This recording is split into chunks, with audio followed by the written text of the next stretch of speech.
Je suis Jennifer Murzo, je suis écrivain et journaliste.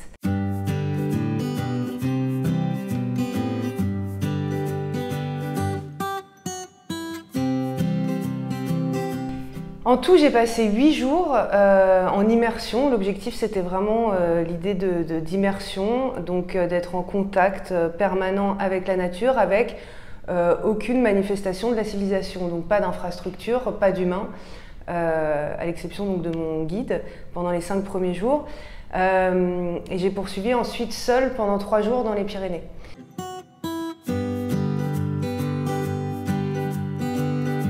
Les 5 premiers jours, je les ai passés avec ce guide à descendre la Charente en canoë. On dormait sur des petites îles qui jalonnaient le parcours. Il n'y a pas besoin d'aller très très loin en fait pour expérimenter une nature vierge. Et donc c'était un endroit absolument vierge de toute civilisation, absolument luxuriant, une espèce de petite mangrove française, enfin charentaise. Et ensuite 3 jours dans les Pyrénées ariégeoises pour expérimenter 2 biotopes différents, donc en plaine, même au bord de l'eau, et ensuite en haute montagne, à 1600 mètres.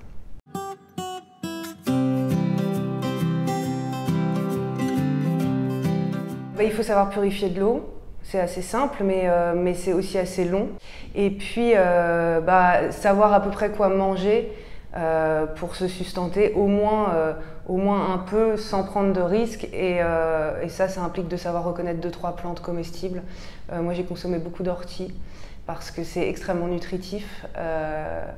Et qu'on en trouve partout et que j'avais pas peur de me planter quand j'étais seule parce que moi j'ai vu Into the Wild et j'avais pas envie de manger un sale truc et de décéder pour 8 jours passés dans la nature, ça aurait vraiment été très con. Et ensuite savoir faire un feu évidemment, parce que sans feu il se passe rien, sans feu on ne peut pas purifier l'eau d'ailleurs, parce que dans le processus il y a un moment où il faut la faire bouillir pour tuer les bactéries.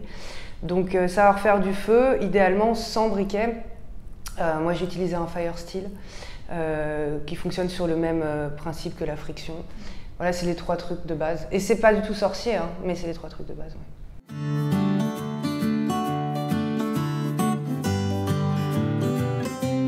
Ouais. Un couteau, je pense. Ouais, c'est utile. Un couteau, c'est rassurant. Moi, j'ai eu hyper peur. J'ai eu peur toutes les nuits. Parce qu'on se déshabitue, enfin on n'a pas l'habitude de ne pas dormir entre 4 murs et on n'a pas l'habitude de tous les bruits environnants, etc. Et moi j'avais pas tant peur de la faune, j'avais hyper peur du promeneur solitaire qui m'éventre. Et donc j'avais beau ne pas très bien savoir me servir de mon couteau, j'étais contente de l'avoir sur moi. Donc j'ai un couteau pour tuer des assaillants, mais aussi évidemment pour tailler du bois, pour éventuellement dépecer un lapin si on est en forme et qu'on en a attrapé un. Enfin un couteau c'est essentiel.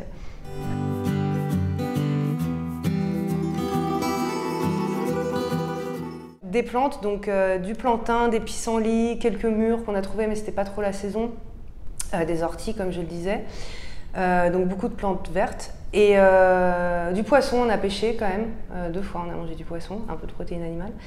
Et sinon, en fait, mon guide a établi que je ne pouvais pas suivre ce régime parce que j'avais un IMC qui n'était pas satisfaisant. Donc il a établi qu'on rajouterait un peu de riz à chacun de nos menus.